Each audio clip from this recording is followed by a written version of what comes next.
जी साईं, अपना तारुफ दीजिएगा। जी बिस्मिल्लाहिर्रहमानिर्रहीम। जी वालेकुम सलाम।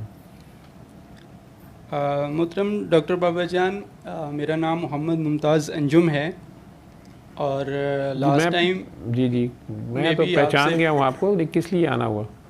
जी किस लिए आना हुआ? आपका मास्टर्स हो गया? यूनिवर्सिटी से आप कर रहे थे शायद। सर वही सारा मैं आपको अभी डिस्कस कर रहा हूँ सर।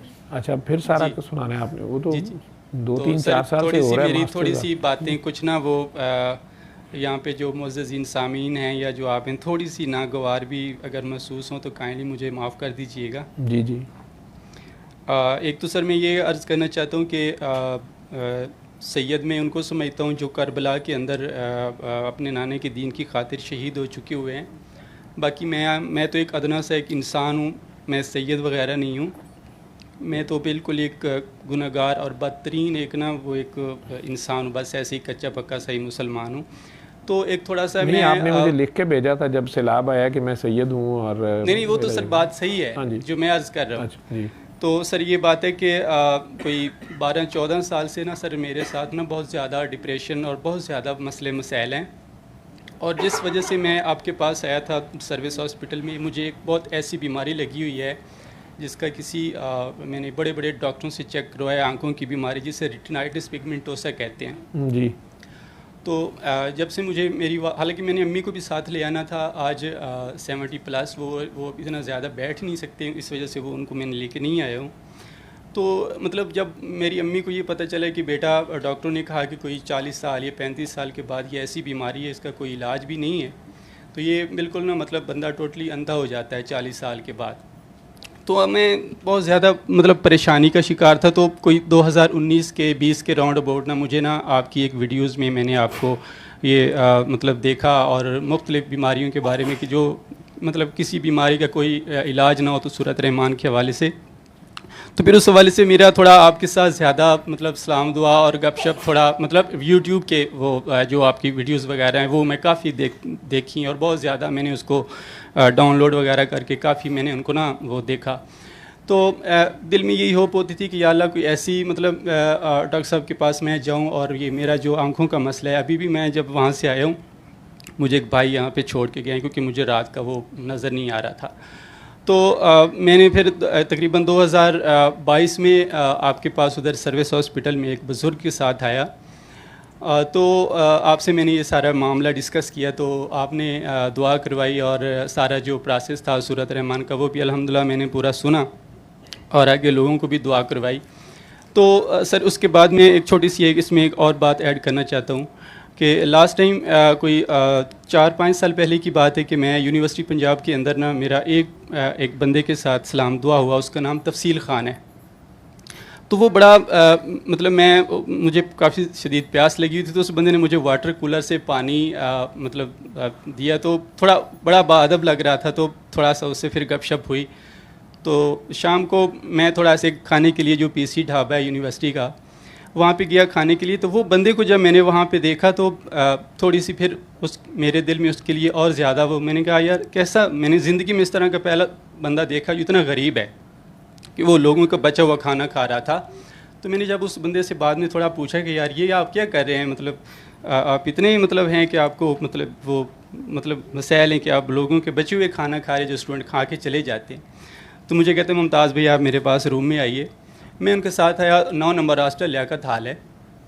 तो उसका जो टेबल था वो दवाइयों से भरा पड़ा था, उसमें की टीबी भी थी उसको और कोई मैदे का अल्सर वगैरह भी था, बहुत ज़्यादा मतलब डिप्रेशन में भी था। तो मैंने उसको दुआ करवाई और सूरत रहमान के बारे में भी उसको बताया। पता नहीं उसने सुनी है या नहीं सुनी मुझे नहीं, लेकिन मैंने उसको रिक्वेस्ट की कि आप 7 दिन सूरत रहमान सुने और ये डॉक्टर बाबा जान है तो आप इनके हवाले से थोड़ा सा ना यूट्यूब पे सर्च करें और इंशाल्लाह आपकी ये बीमारियाँ और ये जो मसाइल है ये ख़त्म हो जाएंगे। तो उसके बाद मैं वापस घर आ गया। तो थोड़े दिनों के बाद कोई उसने मुझसे मतलब फिर गपशप होती रही, इस्लाम दुआ होता रहा। तो उसने कहा कि मुमताज़ भाई मैं ना बहुत ज़्यादा मसाइल का शिकार हूँ, तो मैं ना मतलब क्या करूँ कि मेरी फ़ीस का भी मसला है और ये भी बहरहाल। तो मैंने उसको कहा कि मेरे नज़र में कोई ऐसा इंसान नहीं है जो एक गरीब बंदे की सपोर्ट करे या कोई हेल्प करे या बीमारियाँ जो भी, मैंने उसको थोड़ा सा, आप मेरी गलती समझिए जो भी, मैंने उसको आपका नंबर दिया और मैंने कहा कि आप डॉक्टर बाबा जान के पास चले जाएं, तो आपकी ये जो बीमारियां हैं, इतनी बड़ी बड़ी दवाइयां पड़ी हैं आपके टेबल पे, इससे भी आप जान छूट जाएगी और हो सकता है आपको थोड़ा सा वो फ़ीस के हवाले से भी वो आपको सपोर्ट कर दे। तो मैंने उसको रिक्वेस्ट की कि सर आपने मेरा नहीं बताना, क्योंकि हो सकता है आप मतलब माइंड कर जाएँ। तो वो बंदा इधर आया कहीं वो पूछ-गछ करके ना, तो उसने फिर बता ही दिया कि मुझे मुमताज़ भाई ने भेजा है। तो सर जब वो 8 फरवरी 2025 की बात है, मैं 2 दफ़ा सर्विस हॉस्पिटल भी आया हूँ आपसे मुलाकात करने के लिए, लेकिन क्योंकि वहाँ पे किसी ने मुझे सही गाइड नहीं किया कि डॉक्टर साहब बहुत ज़्यादा बिज़ी होते हैं, उसके बाद फिर वो उनकी क्लिनिक उन्होंने करना होता है, तो आपको इतना टाइम नहीं देंगे, उनके पास इतना टाइम होता ही नहीं है, क्योंकि वालदा बीमार है, मेरी हार्ट पेशेंट है। तो जब वो मैंने 8 फरवरी 2025 वाली वीडियो देखी, तो जिसमें आप मुझे बहुत ज़्यादा मतलब मैं रो पड़ा, और मुझे तो 8-10 दफ़ा पैनिक अटैक हुए, और मेरे पास अभी ये हार्ट की मेडिसिन है और ये रिपोर्टें हैं सारी, मुझे 2 दफ़ा हार्ट अटैक हुआ। वो आपकी वो वीडियो सुनकर कि आप उसको कह रहे हैं कि ये तो मतलब इस तरह का वो है, तो फलां है, तो मैंने उसको मतलब सुवर डाल दिया था। तो मतलब वो मेरा 8 फरवरी की वीडियो में जब भी सुनता हूँ, मेरा मतलब बहुत ज़्यादा अंदर से अब मैं बात ही कर रहा हूँ तो मुझे समझ नहीं लगा तो मैं क्या कह रहा हूँ। तो सर ये मैं कुरान पाक साथ लाया हूँ और मैं बावुज़ू बैठा हूँ। अगर इसमें कोई एक ज़रा राय बराबर भी मेरी बात झूठ हो तो मैं कुरान पाक सर पे रख कर बात कर रहा हूँ, मेरी कोई एक ज़रा राय बराबर भी बात झूठ नहीं है। दूसरी बात कि सर मैंने एक दफ़ा आपसे थोड़ा माली हेल्प के लिए रिक्वेस्ट की, तो आपकी मेहरबानी है कि आपने वो मेहरबानी कर दी। तो उसके बाद फिर मेरी गलती थी कि मैंने दूसरी दफ़ा आपको रिक्वेस्ट नहीं करनी थी, क्योंकि सर हमारे माली हालात बहुत ज़्यादा ख़राब हो गए थे बहुत, क्योंकि मैं कोई काम वाम नहीं कर सकता, मेरी नज़र का मसला था। तो मेरी सिस्टर की मतलब जो हस्बैंड है वो फौत हुए थे और बच्ची की शादी वगैरह थी, तो मतलब हमने कभी किसी के सामने इस तरह हाथ फैलाया नहीं था। एक दो मतलब बंदे हैं कोई आपके कोई इस तरह के दुआ सेशन के, एक सी मुझे अब याद नहीं है, मैंने किसी से थोड़ा सा रिक्वेस्ट किया था तो उन्होंने भी मुझे थोड़ा सा हेल्प किया था उस दौरान ना। तो उसके बाद मुझे ये आपकी वीडियो सुन के 8 फरवरी 2025 वाली, तो मुझे इतना ज़्यादा अफसोस हुआ। मैंने कहा डॉक्टर बाज एक वहद ऐसी शख्सियत हैं जो मतलब एक अल्लाह की रज़ा के लिए लोगों की हेल्प करते हैं, या मतलब किसी को मतलब कोई भी परेशानी की हालत में हो, कोई भी मसला हो तो वो एक सीने से लगाते हैं बंदे को। और इस तरह का कोई और हमारे पूरे पाकिस्तान में कोई ऐसा बंदा नहीं है कि जो एक गरीब के ज़ख्मों पे मरहम रखे या कोई इस तरह का मतलब किसी को मोहब्बत करे। सब दुनियादार हैं ये सब। मैंने नहीं, यहाँ से मैं कता कलामी माफ, बहुत ज़्यादा हैं ऐसे लोग, ये मुल्क चल इसीलिए रहा है। आगे चलें आप। जी जी। तो सर ना फिर आपने फिर शफकत की, तो उस बंदे की आपने वो बंदे को भेज के ना वो फ़ीस अदा करवा दी। तो थोड़े दिन की पहले की बात है, 6-7 महीने पहले की, हमारे यहाँ फ्लड हुआ था, तो हमारे घर वर सारे वो ना गिर के तबाह हो गए झंग में, हमारा गरीब खान है। तो उस बंदे ने ना मुझसे दोबारा रब्ता किया है, कहते हैं मुमताज़ भाई मैं अब फीस नहीं दे सकता। मैंने कहा सॉरी, मुझसे खुदा के लिए मुझसे बात नहीं कीजिएगा। फिर उसने अपनी माँ से बात करवाई मेरी और मेरी अम्मी से। उसकी माँ तफसील खान की, मैं उधर फाटक के हैं वो लोग। तो उसकी वालदा फिर रो रो कर मेरी अम्मी से कहती है बेटा वो डॉक्टर साहब को आप रिक्वेस्ट करें, आपके वो दोस्त हैं जानने वाले हैं, तो मेरा बेटा हम गरीब हैं बहुत ज़्यादा, तो तफसील की किसी तरह फ़ीस पे कर दें। मैंने कहा अम्मी जान सॉरी मैं नहीं कर सकता हूँ। तो मतलब फिर अम्मी मेरी वालदा जो है वो इसे कहने लगी बेटा एक दफ़ा आप ना डॉक्टर साहब से रिक्वेस्ट कर दें, चल हो सकता है वो अल्लाह की रज़ा के लिए हेल्प कर दें। तो मैंने कहा अम्मी जान मैं नहीं कर सकता हूँ, लेकिन ये मैंने उसको ज़रूर कहा कि मैं आपको मैसेज करता हूँ। मैंने कहा खुद मैसेज कर, या एमफिल के स्टूडेंट है फिज़िक्स की, तो आप मैसेज कर दें डॉक्टर साहब को, थोड़ी रिक्वेस्ट कर दें। वो कहता है यार मुझे ना मैसेज वैसे लिखना नहीं आता, तो आप खुद रिक्वेस्ट करें। मैंने किसी दोस्त, क्योंकि मेरे पास अब एंड्रॉयड सेल नहीं है, उसको मैंने किसी दोस्त के नंबर से उर्दू में मैसेज किया तफसील को। मैंने कहा ये डॉक्टर साहब को आप मैसेज कर दें। मैंने ये सारा वो उर्दू में मैसेज मैंने ही टाइप किया था कि ये कर दें कि मेरा आपके सिवा सर कोई ऐसा हमदर्द बंदा है ही नहीं, कोई अल्लाह का इंसान कि जो मेरी हेल्प करे। तो फिर आपने दूसरी दफ़ा फिर उसकी मदद कर दी और पैसे फ़ीस के लिए भेज दिए। तो सर मैं इस बात पे थोड़ा सा नहीं बहुत ज़्यादा सर, ये कुरान पाक मेरे हाथ में है कि डॉक्टर साहब आपने मतलब मैं इतना आपने मुझे ऑन ईयर जो मेरे दोस्त वगैरह या जो मेरी फैमिलीज़ या कुछ मेरे दोस्त सुनते थे कि मुमताज़ भाई सूरत रहमान का बताते हैं कि इस तरह, तो आपके जब उन्होंने 8 फरवरी वाली वीडियो देखी तो मुझे बहुत सारे लोगों ने कमेंट्स किए कि आप बहुत गलत फ्रॉडी इंसान हैं आप इस तरह हैं, आप इस तरह हैं। तो मुझे 2 दफ़ा हार्ट अटैक भी हुआ है। ये सारी रिपोर्ट्स मेरे साथ में लेके आया हूँ साथ, ये मेडिकल की सारी रिपोर्ट मेरे अपने पास हैं, ये आप देख भी सकते हैं। तो उसके बाद मुझे ना, मैंने कहा आज हालांकि मैंने पहले रमज़ान शरीफ के पहले जो सैटरडे आया था, मैंने आने के लिए ना वो कोशिश की, लेकिन वालदा बीमार हैं। तो वालदा का सारा टोटल जो लुक आफ्टर है मैंने ही करना होता है। हार्ट की भी पेशेंट हैं और स्टोमिक और लीवर की भी सीरियस पेशेंट हैं। तो मैं आज भी बड़ी मुश्किल से आया हूँ। अम्मी को भी साथ लाना था, लेकिन अम्मी क्योंकि इतना लंबा सफ़र कर नहीं सकते थे। मैंने कहा अम्मी जी आप मेरी डॉक्टर साहब को सिफारिश करना है कि मेरा बेटा ऐसा नहीं है, और ना आज तक हमने कभी किसी के सामने हाथ फैलाया इस तरह का। वो तफसील भाई के हवाले से मैं, हालांकि तफसील को भी मैंने कॉल किया, मैंने कहा मैं आ रहा हूँ। वो कहा ये मैं तो मुमताज़ भाई घर चले गया हूँ, आज छुट्टियाँ हो गई ईद की। तो मैंने कहा ये मैं डॉक्टर साहब को ये कुरान पाक हलफ देकर बोलूँगा कि डॉक्टर साहब मैं ऐसा इंसान नहीं हूँ कि कोई मैं भिखारी हूँ या मैं कोई मतलब इस तरह का। मैं तो खुद एक बड़ा नफीस मिजाज इंसान हूँ, और मैं हम खुद खैरात करने वाले लोग हैं। और मैं ऐसा बिल्कुल इंसान नहीं हूँ कि मैं आप सर, हम कितने पाकिस्तान में और लोग हैं, किसी को इस तरह करना होता है। सर आप डॉक्टर साहब आप मिले थे हमें, मतलब आपको करना कि ब्लैकमेल करना, और आप कह रहे थे कि हमें पता है कि इसके पीछे कौन। सर मुझे, अगर मेरे पीछे, मैं मोहम्मद वाले मोहम्मद का मानने वाला हूँ, और जिस अल्लाह की आप कह रहे हैं ना कि सर के नाखन से लेके पाँव तक अल्लाह ने इंसान को किस तरह बनाया, जिस तरह वो कह रहे हैं लक़द खलक़नल इंसान फ़ी अहसन तक़वीम, मैंने इंसान को बहुत खूबसूरत पैदा किया है। मैं उसी अल्लाह ताला की कसम उठाकर कह रहा हूँ कि सर हम गरीब ज़रूर हैं, लेकिन इस तरह के बैगर और इस तरह के हम लोग नहीं हैं।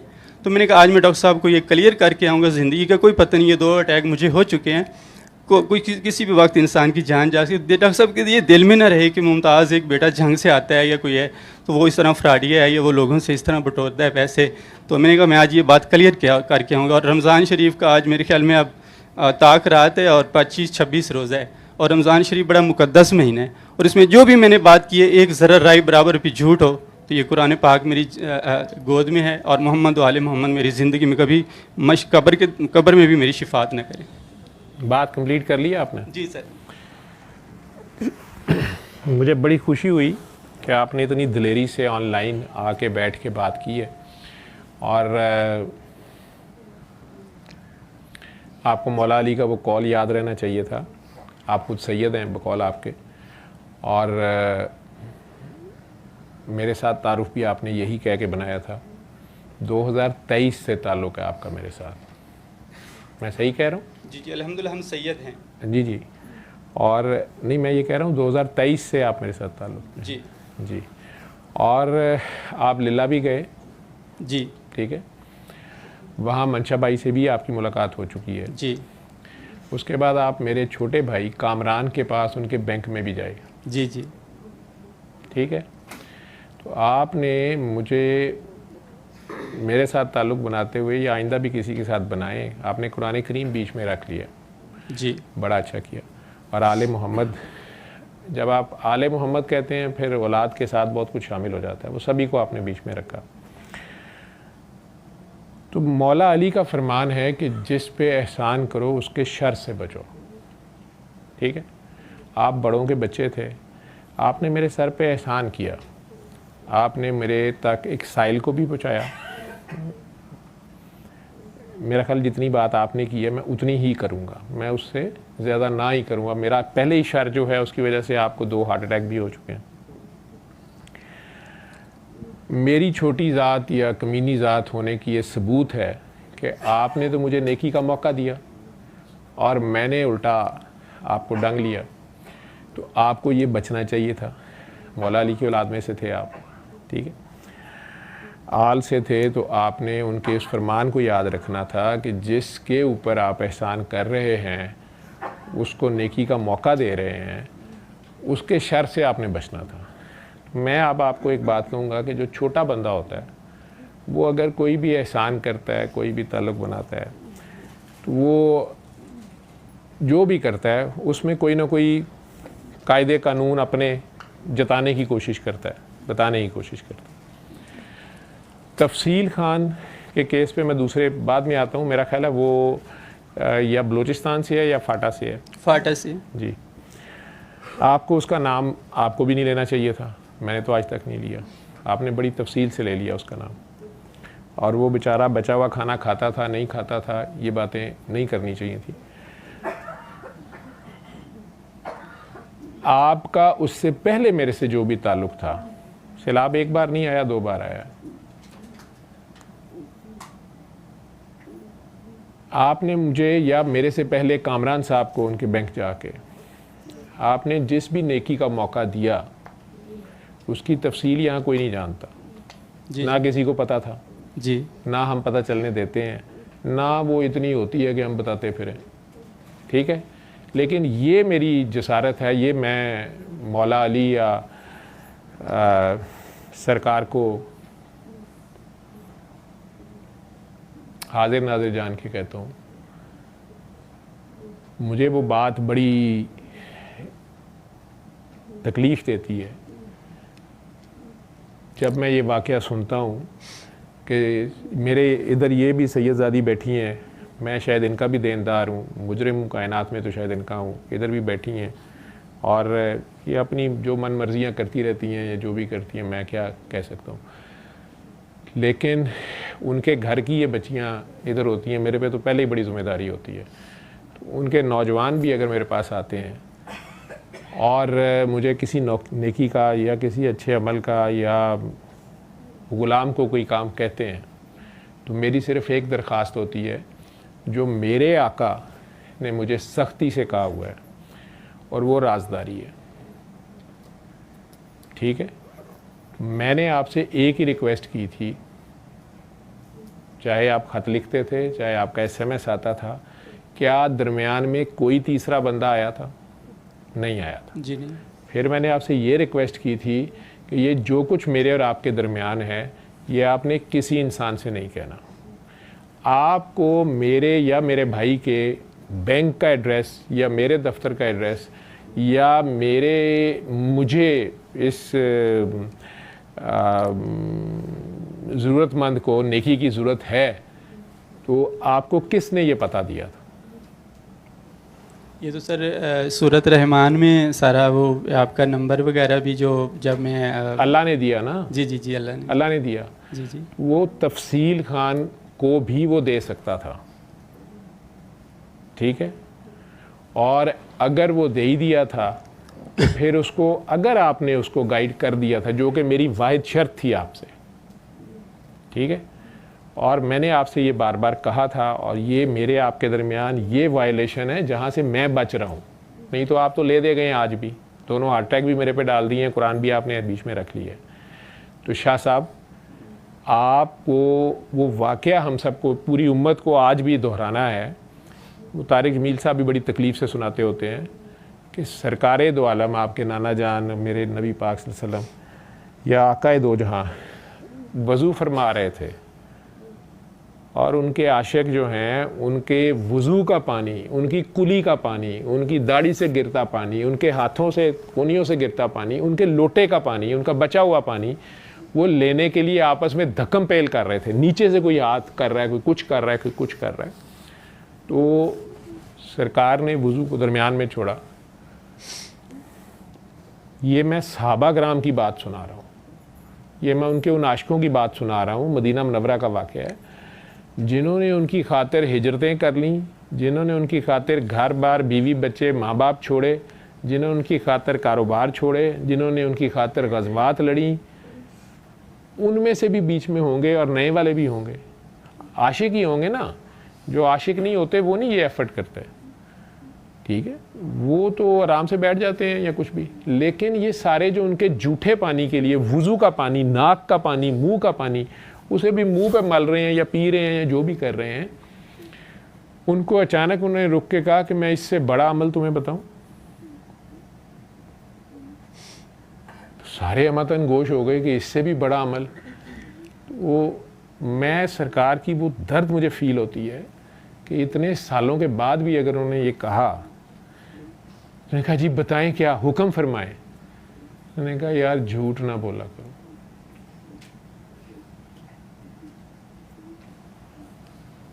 एक तरफ ऐसे आशिक हैं कि वो पानी, कुली का, नाक का पानी लेने के लिए भी लड़ मर रहे हैं, आपस में धक्कम पेल कर रहे हैं, डिसिप्लिन का ख्याल नहीं कर रहे हैं। उनको इश्क तो फिर ऐसे ही होता है।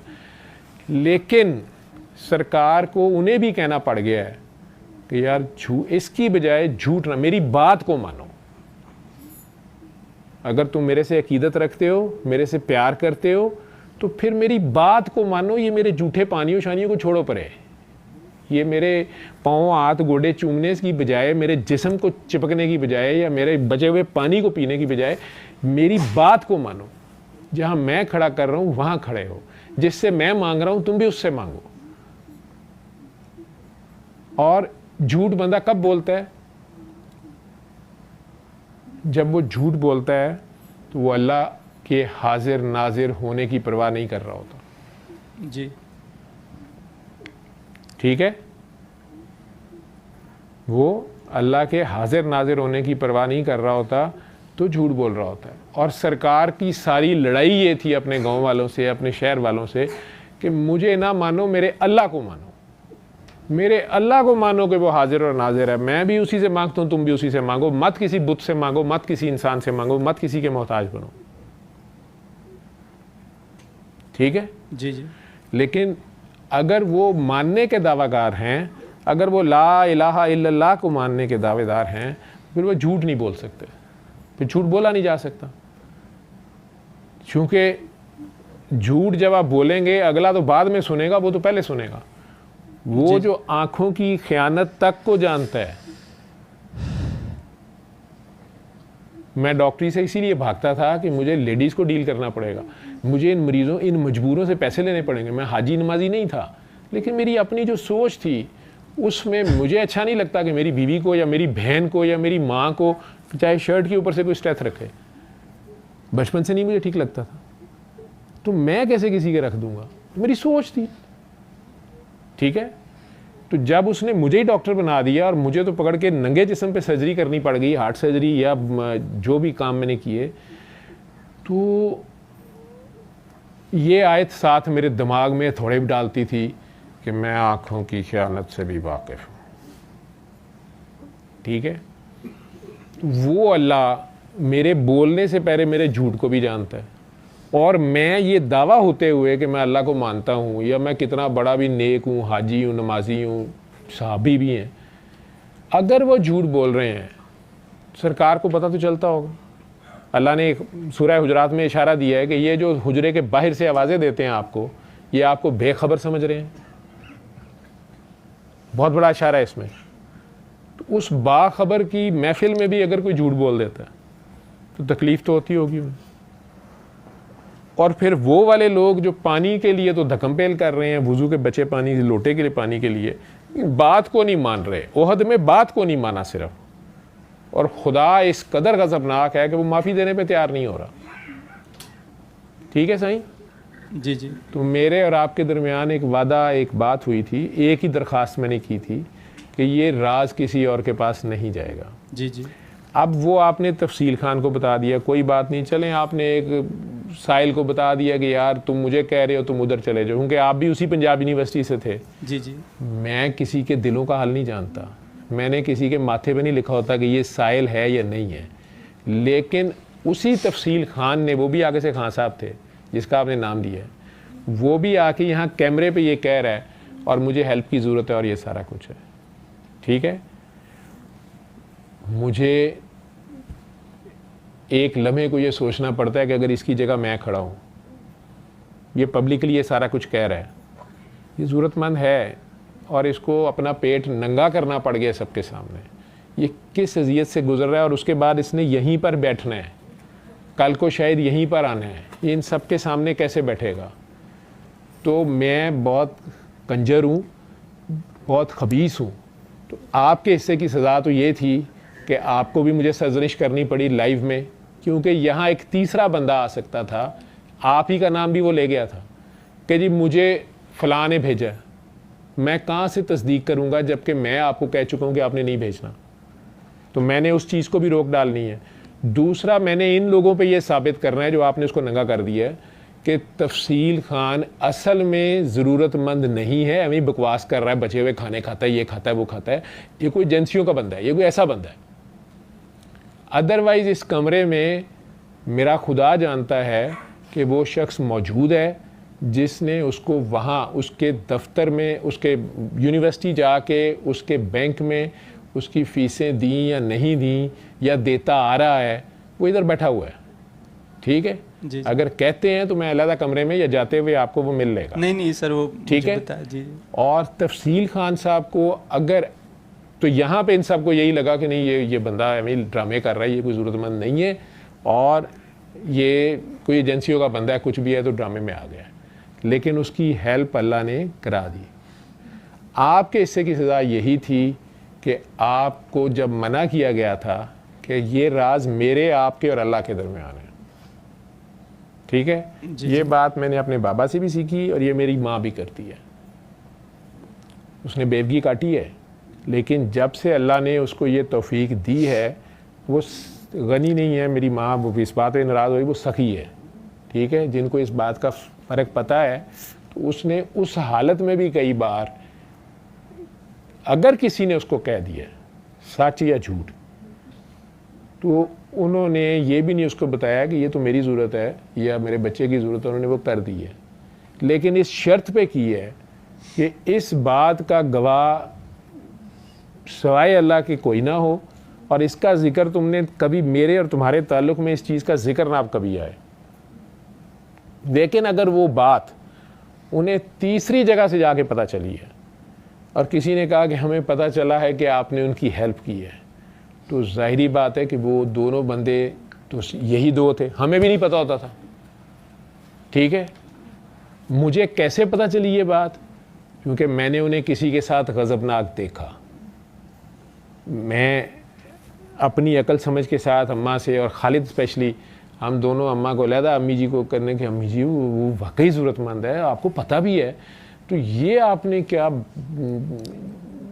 इतनी सख्ती से बोली है और इतना, तो उन्होंने कहा मेरे मामलात में तुम लोगों ने नहीं बोलना और तुम लोग बाद में पैदा हुए हो, मैं तुम्हारे पैदा होने से पहले से जानती हूँ इसको। मैंने कहा अगर जानती हैं तो फिर आपने आज ये क्या किया? तब मुझे अपनी माँ की वो बात पता चली। उन्होंने कहा कि फ़लाँ जगह पे फ़लाँ बंदे ने ये बात की है मेरे साथ और मैंने इसकी सिर्फ एक ही बात कही थी इसको कि तुमने इनकी फ़िक्र नहीं करनी, मैंने भी बच्चे पढ़ाए हैं, बेवगी काटी है, ये पढ़ जाएंगे, लेकिन तुमने ये जिक्र कहीं नहीं करना। इसने क्यों जिक्र किया और उसके जो भी रिज़ल्ट्स आए, तो मुझे तब भी नहीं समझ आई कि वो इतनी सख्ती क्यों कर रही है। लेकिन आने वाले वक्त ने बताया, हम बच्चों को सिखाया कि मेरी माँ सच्ची थी। फिर जब बाबा जी मिले तो उन्होंने भी कहा कि बेटा बाबा इसमें राजदारी शर्त है, इस काम में लाद ना हो। ठीक है तो आपकी शाह साहब बेसिक गलती ये थी कि जब आपने मुझे इस नेकी की तौफीक दी तो आपको मेरे शर से बचना था, ये मौला अली का हुक्म था। दूसरा, इस कमीने बंदे ने जब शर्त राखी दी थी तो आपने उसकी पासदारी करनी थी और अगर आपने उसको बता ही दिया था मेरा, तो फिर आप एक फ़ोन मुझे भी कर सकते थे। आपसे मैंने आपकी बात सुनी है पूरी जी। ठीक है मैं सैयद तो नहीं हूँ, लेकिन किसी सैयद का बैठाया हुआ हूँ और किसी सैयद का मंजूर नज़र हूँ। ठीक मेरे पास मैं जानता हूँ कि मैं किस तलवार की धार पे खड़ा हूँ और किस तलवार की धार पे चलता हूँ। मेरे पास गुंजाइश नहीं होती। ठीक है लेकिन मुझे ये भी पता है शाह जी कि मैं तो माफ़ करता हूँ, वो माफ़ नहीं करता। जी जी ठीक है बिल्कुल जी। मैंने आपकी बात पूरी सुनी है, तो आप मुझे एक फ़ोन कर सकते थे या उसको ये समझा सकते थे। आपको मेरे हर ठोठ ठिकाने का पता था। आपने मुझे सर्विसेज अस्पताल में ढूंढना खाला जी का वाड़ा नहीं है, लेकिन आप मुझे हर जगह ढूंढ लेते हैं। तो जब आप ढूंढ लेते हैं तो आप उसको भी बचा सकते थे, राजदारी रह सकती थी ना।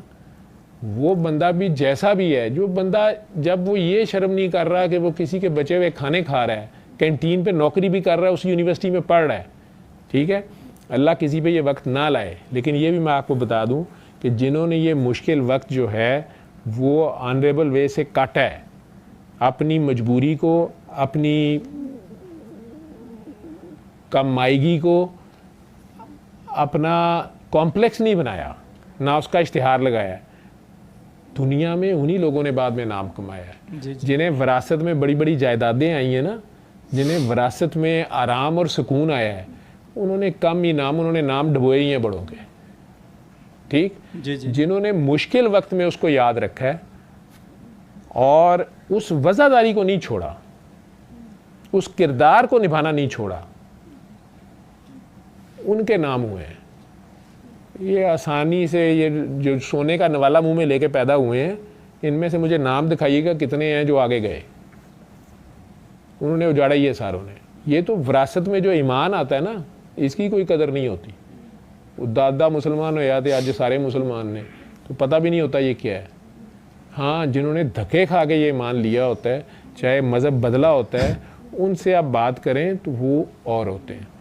इसी तरह जो चीज़ आपको दी गई थी या कही गई थी या आपने मौका दिया खिदमत का, तो आपसे ये रिक्वेस्ट की थी कि जनाब असी राजपूत होने आ, तो किसी ने दस्यो ना कि असी तुहाडे कमी आ। ये कहा था, ऐसे ही कहा था जी सर। वो आपने यहाँ कैमरे पे इश्तिहार लगवाया। अब उसको फौरी नलीफाई मैं ऐसे ही कर, मेरी अकल समझ इतनी है, मेरी मजबूरी, मेरा हथियार, मेरी चालाकी इतनी है। मैं उस बंदे को भी इस तरह निकाल सकता था उसमें से। आगे उसकी कितनी हेल्प हुई या नहीं हुई है तो रब जानता है। और अब भी अगर उसके ऊपर ये वक्त था, अगर फिर था अब उसका वक्त, मुझे तो समझ नहीं आई कि उसकी कौन सी फीस है जो नहीं पे हो रही। उसकी तो पे हो रही है, लेकिन अगर उस पर वक्त था तो उसको उसी बंदे से रब्ता करना था या फिर मेरे पास आ जाता। मुझे तो नहीं पता चला कि आपको जो 2 हार्ट अटैक भी बर्दाश्त करने पड़े और आप सारा उसमें से गुजर रहे थे, लेकिन आपको आके कैमरे पे बैठ के ये सारा बताना भी पड़ा और उसका नाम लेना पड़ गया, जो कि नहीं लेना चाहिए था। लेकिन बहरहाल मैं अपने किए धरे पे शर्मिंदा नहीं हूँ, क्योंकि छोटी ज़ात का जो बंदा होता है उसने डंग तो मारना होता है। ये तो बड़ी ज़ात वाले ने देखना है कि सैयद है, तो उसने अगर आपने मुझे खिदमत का मौका दिया था तो मेरे शर से तो बचना था आपने। सर जी, मैं 2 मिनट बात कर लूँ सर? जी, आप जो सारी रात बात कर सकते हैं। अच्छा सर, मैं भी अल्हम्दुलिल्लाह कराची से लेकर इसी आंखों के हवाले से खैबर तक मैंने भी सफ़र किए हैं। कभी जिस तरह आप फरमा रहे थे, जब आपको ये मसला हुआ था, वो पीछे आपको जो डिजीज़ हुई थी ना, तो आपने भी कोई पीर, कोई बाबा नहीं छोड़ा था। मैं सारे मैं ज़्यादा पीर बाबा के पास नहीं गया था, मुझे छोड़े पड़े। और मैं फ्राडिया हूँ, मुझे छोड़ो परे, मैं तो झूठ का पलंदा हूँ। तो सर मैंने भी बात करें सर, मैंने भी सर पूरे पाकिस्तान में आप जैसा मर्द कलंदर नहीं, मेरा मर्द कलंदर नहीं देखा सर। ये खुशामद की बात नहीं है। 1 मिनट शाह जी, 1 मिनट, ये आप सिर्फ टू द पॉइंट बात करें। माइक आपके हाथ में होने का मतलब ये नहीं है कि आप सारे गुस्से निकालें। मर्द कलंदर, मुझे इसका ही नहीं पता। मेरे नज़दीक तो कलंदर खुद मर्द होता है, ठीक है। ਉਹਦਾ खसम कोई किमें हो सकता है, मैंने तो नहीं समझ आई। मर्द कलंदर का मतलब ही नहीं मुझे पता ना, मैं आपको अपना ही मतलब काट लगा कलंदर का मर्द, ठीक है। मतलब कुरान नहीं की है, मुझे तो नहीं पता क्या होता है मर्द कलंदर, आपके मीनिंग क्या है या कलंदर होता क्या है। चलें आप सैयद बादशाह आप आए, आपने बोला है, मुझे कलंदर बता दें किसको कहते हैं। सर मेरे ख्याल में तो क्योंकि हमारी इतनी ज़्यादा कोई समझ बूझ नहीं है, नहीं, जो लोगों के ज़ख्मों पे दिया है, ज़ख्मों पे मरहम रखने वाले। मुझे गालियाँ तो नहीं दे रहे होंगे ना, कोई आप एजाज़ दे रहे होंगे ना, तो वो एजाज़ मैं चाहता हूँ कि वो आप मुझे बता दें, क्योंकि मैंने भी ये पता करना है कि हम दोनों में से कौन जो है वो करबला में किधर खड़ा है। शाह जी, करबला ख़त्म नहीं हुई हुई, आज भी हक और बातिल की जंग जारी है। जी जी, ठीक है। और आज भी जालिम और मजलूम मौजूद हैं, ठीक है। कौन यजीदी साइड से लड़ रहा है और कौन हुसैनी साइड पे खड़ा है, कौन जालिम है और कौन मजलूम है, ये तो वक़्त ने फ़ैसला करना है। अगर जालिमों को पता होता कि वो जालिम है तो मेरा ख्याल है कि उनमें से सारे ही हुर होते, एक ना होता, ठीक है। तो आप, इसलिए मुझे ना इन लफ्ज़ों का मुझे पता नहीं है कि आप मुझे निशाने हैदर दे रहे हैं या मर्द कलंदर दे रहे हैं, कौन सा तमगा दे रहे हैं, ये आप जो है ना मुझे बता दें। सर वो मैंने आपको बताया ना कि मैं किसी का जमिया, रियलिटी किसी का भाया बैठा मैं, जी जी, ठीक है। तो आप माशाल्लाह, मेरे लिए तो बहुत मुश्किल सिचुएशन है कि आप बार बार अपना तारुफ भी दे रहे हैं। मेरा तो काम है मर जाऊं। शाह जी तो कहते होते हैं कि यार जब कह जो दिया है, वो शहबाज शाह साहब कहते थे कि जी तू कह जो देता है कि मैं सैयद आते, तू मर जा, ठीक है। तो आपने तो तारुफ दे भी दिया है। पहले आपने बताया है कि मैं तो सैयद सिर्फ उन्हें मानता हूँ जो करबला में अपने नाना के दीन पे कट मरे, लेकिन अभी आपने फिर बाद में बताया कि मैं सैयद हूँ, तो माशाल्लाह वो तो मुझे तो लिहाज करना है, मतलब लिहाज क्या करना है, मुझे कट मरना ही है, ठीक है, लेकिन मैं मर तो उधर ही गया हूँ, ठीक है, जहाँ पे भी आपने मारा है, लेकिन आगे चले। जी बाकी मर्द कलंदर समझा दें मुझे ये कि दुखी इंसानियत, जो सिसकती इंसानियत की ज़ख्मों पे मरहम रखने वाला, सीने से लगाने वाला, उसका एक तरीका, मुझे उसका सिर्फ एक तरीका आता है, ठीक है। मैं सारे बाबों को मानता हूँ, मैं बाबे काज़ी आज़म नहीं मानता, मैं नहीं मानता। इसके साथ भिखारी तो पैदा हो सकते हैं, लेकिन इसके साथ ज़ख्मों पे मरहम बार बार रखा जाए, ठीक है, वो ज़ख्म जो है ना वो रिसना नहीं छोड़ते। ये मरहम ऐसा मैंने नहीं देखा इसके साथ कोई ज़ख्म बंद हुए हों, ठीक। ये ज़रूरतमंद की ज़रूरत पूरी करने तक है, उसको उसके पैरों पे खड़ा करने के लिए उसकी एक बच्चा पढ़ रहा है, उसकी डिग्री हो जाए, उसके बाद उसने भी कोशिश करनी है, जी जी, ठीक है। लेकिन अगर उसको यही आदत पड़ गई है कि वो फिर आपको फ़ोन कर रहा है या कोई भी बंदा, तो वो एक पैरासाइट मैंने जनरेट किया है। मेरे नाना को, सैयदों के सैयद को ये बकारी पुने से सख्त नफरत थी। सर ये आपका आला ज़र्फ़ है, आप इतने होने के बावजूद भी आपको ज़ीरो समझ रहे हैं, इतना नहीं मैं समझ रहा ही नहीं भाई, मैं ज़ीरो, लाहौर में हज़ारों डॉक्टर होंगे, मैं ज़ीरो कोई ऑस्ट्रेलिया से, इंग्लैंड, कनाडा से तो कोई नहीं आता किसी के पास, बड़े सियासी। आपके पास मैंने ऐसे लोगों को आते देखा है, मरहम एमफिल कर रहे थे, जो पहला आपका तारुफ था मेरे साथ, तो आपने बताया था कि आप पंजाब यूनिवर्सिटी से एमफिल कर रहे हैं जी, तो सब्जेक्ट मुझे भूल गया, आपने कौन से सब्जेक्ट में? इकोनॉमिक्स में सर, इकोनॉमिक्स में कर रहे थे। इकोनॉमिक्स माशाल्लाह वाकई आपकी स्ट्रांग है और उसकी सारी स्ट्रेटजीज आप जानते हैं, तो वो हो गई आपकी पूरी कि नहीं सर, वो अभी थोड़ा अभी प्रैक्टिकल में ही है। जी जी, वो पूरा थोड़ा नहीं हुआ, अभी मसाइल हैं, मसाइल हैं उसके। क्यों नहीं पूरा कर रहे उसको?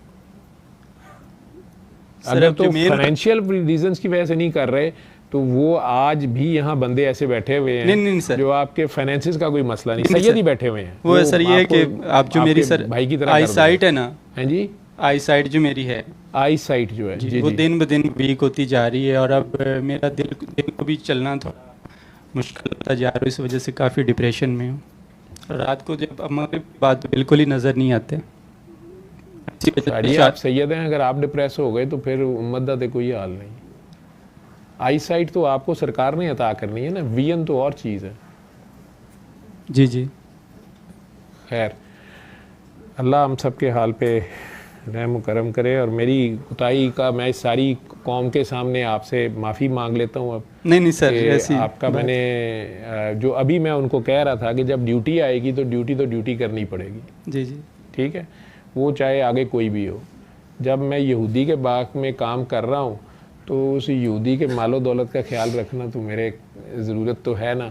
यहूदी जो है ना, ये भी इब्राहीम अलैहिस्सलाम की औलाद में से है, ठीक है, तो यहूदी के बाग का मैनू तो ख्याल करना पैना ना। सर एक ही छोटी सी वो एक ही बात पे बहुत ज़्यादा वो पैनिक अटैक हुए कि जब आप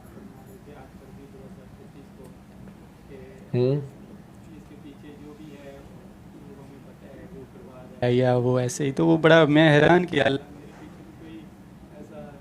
आपसे वो कामरान भाई हैं, उनसे मुलाकात हुई एक दो दफ़ा। मैं तो हैरान हूँ यार, वो कामरान भाई कोई मेरी उनसे मुलाकात इस टॉपिक पे कभी, किस टॉपिक पे हैं आपसे हुआ बात, बस उसके बाद किसी से भी नहीं। आप जाने दें, आप फिर खुद खोल रहे हैं ना, मैं नहीं खोलना चाह रहा जी, ठीक है।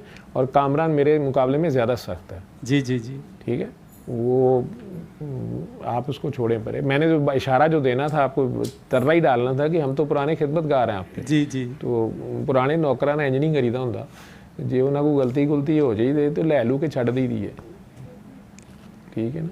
ये पुरानी कुत्ती नहीं बंद होंदी होंदी। वो खैर और कोई बात? बस अब दुआ करें मेरा आंखों का किसी तरह ये रोशनी आ जाए, मतलब सरकार दो आलम सुन रहे हैं जी, वो आपको शिफा दें इसकी, क्योंकि जी, सादात में मरूसी जो है बीमारी होनी नहीं चाहिए। जी जी, मरूसी नहीं है हमारी फैमिली में किसी ये को नहीं, ये डॉक्टरी की जुबान में बोल रहा हूँ ना, रेटिनाइटिस पिगमेंटोसा बोल रहे हैं ना आप। जी जी जी, तो ये आ जाती है ना, जनरेशन में आगे भी चले जाती है, ठीक है, तो वो होनी तो नहीं चाहिए। अब अल्लाह बेहतर जानता है कि क्यों ऐसे ही आजमाइश है, आजमाइश बड़ों पे आजमाइश आती है ना, फिर जितना बड़ा बंदा होता है उतनी बड़ी टेस्ट आ जाते हैं। तो अल्लाह शिफा देने वाला है। आपकी नज़र बसारत और बसीरत दोनों में अल्लाह खैर व बरकत अदा करे। ठीक, मैं तो यही कंट्रीब्यूशन कर सकता हूँ कि इसमें से भी अल्लाह ताला अगर मेरे से कुछ लेके आपको मेरे हिस्से की आपको दे, मैं फिर ये कह सकता हूँ।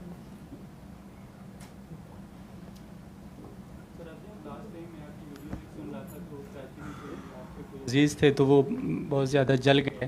हाँ जी, बहुत आपके कोई अजीज़ थे, उनके दोस्त कोई जल गए, कराची जल गए, मतलब हाँ किसी। हाँ जी, हाँ तो जी। वहाँ ये माइक इनको दे दो जी। आवाज़ आ रही? तो डॉक्टर ने बड़ा उनको वहाँ पे होपलेस किया कि अब बस इसका कोई इतना वो नहीं है। तो वो उन्होंने कहा कि बस डॉक्टर साहब हम आपके बस हॉस्पिटल में एक दफ़ा आना चाहते हैं, हमें इजाज़त दीजिए। तो फिर वो बंदा कराची से इधर लेके आया, तो अल्हम्दुलिल्लाह वो बेहतर हो गया, काफ़ी ठीक हो गया। तो वो मैं सुन रहा था आपकी ये वीडियो, तो मेरे लिए भी थोड़ा सा अगर अल्लाह से दुआ कर दें कि मेरा आंखों का मसला। शाह जी, आपने जिस वाक़े का हवाला दे रहे हैं तो आपने फिर नहीं उसको सुना, आप सुनना भी नहीं चाहते, आप सुन के भी नहीं सुन रहे।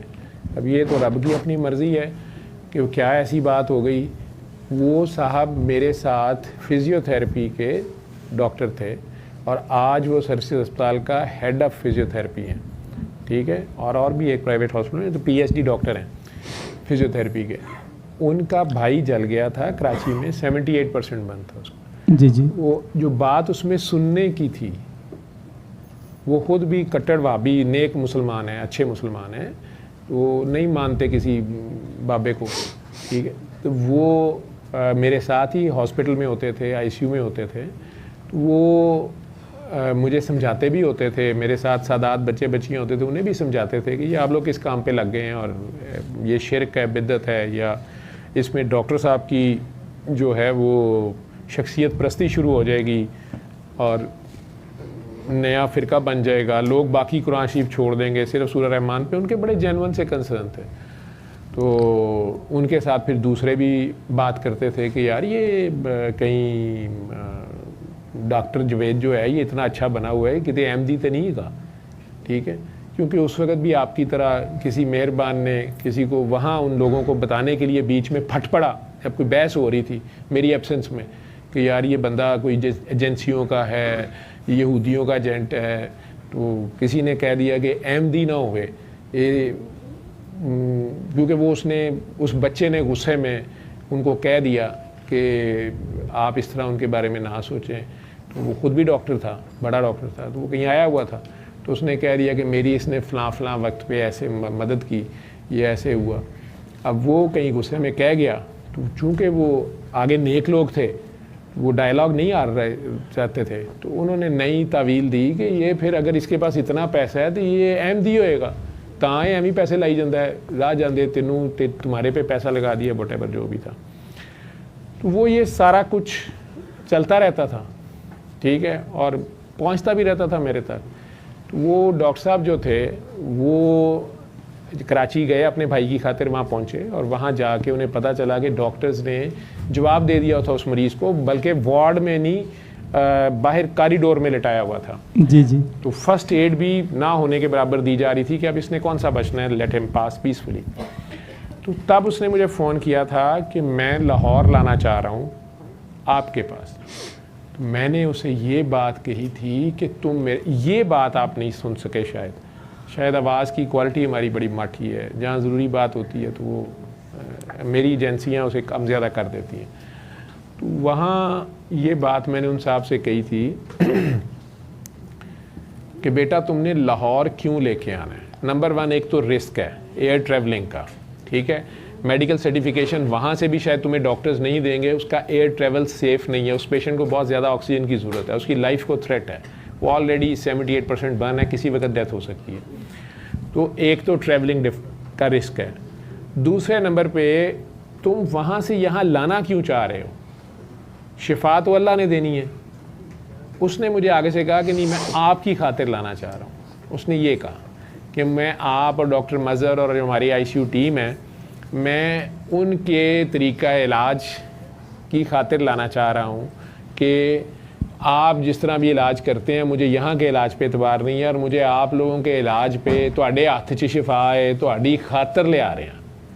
तो ये मैंने उसकी करेक्शन अपनी अकल के मुताबिक, क्योंकि पागलों की अकल इतनी होती नहीं है, तो मैंने उसे कहा था कि नहीं, अगर इसलिए ला रहे हो तो मत लाओ, ये नहीं बचेगा। क्या कहा था मैंने? ये नहीं बचेगा। जी जी। तो वो परेशान हो गया, उसने कहा सर नहीं, मुझे पता है आपने तो आज तक किसी को नहीं ऐसे कहा, तो मुझे क्यों कह रहे हैं? मैंने कहा इसलिए कि तुम इसको मेरे लिए नहीं लाओ, अगर तुमने लाना है इसको शिफा कराची में भी अल्लाह ने देनी है और लाहौर में भी अल्लाह ने देनी है। तू वाबी है, उन्हें वाबी रहे तो इत्थे खलो, ठीक है। तो उस पर उसने कहा जी वो तो मेरा दीन ईमान है। तो मैंने कहा फिर उसी में ये बहुत बारीकी की बात है, ठीक है। ना इसने अच्छी फैसिलिटी से बचना है, ना इसने किसी अच्छे डॉक्टर की वजह से बचना है, ना इसने अच्छी दवाइयों की वजह से बचना है, लेकिन ये सारी चीज़ें चाहिए, इसको आईसीयू केयर चाहिए, इसको सब कुछ चाहिए। तो कोशिश तो इस पर करनी है पूरी, लेकिन स्टिल इसकी ज़िंदगी मौत का फ़ैसला और इसमें कामयाबी, इसमें शिफा अल्लाह ने डालनी है। और वो कराची में भी वही है और लाहौर में भी वही है।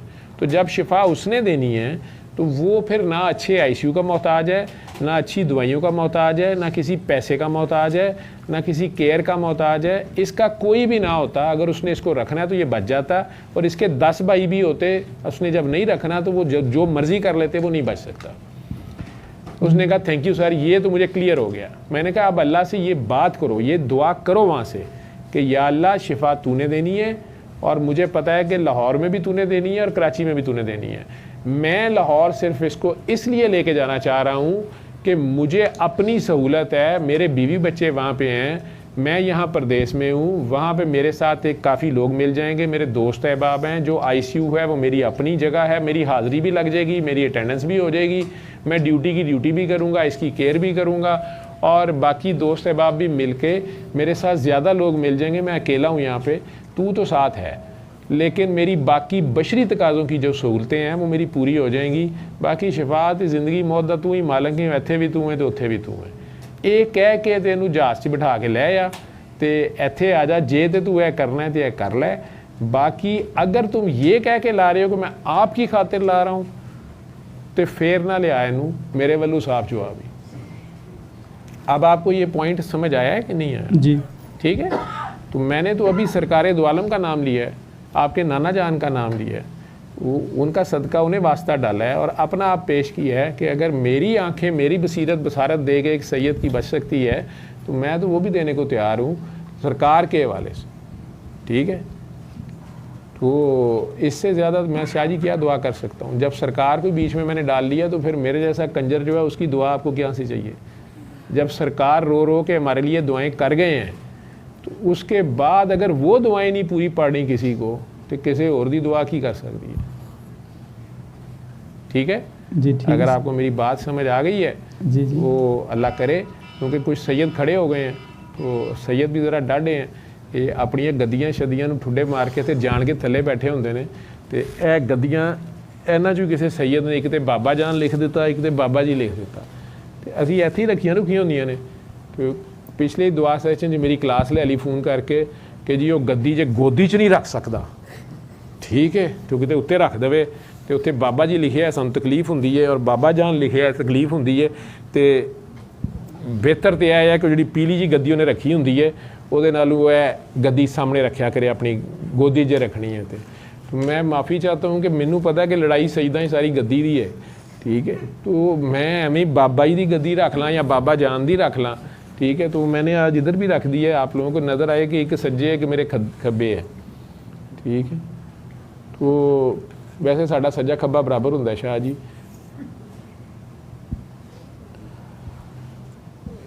इजाज़त।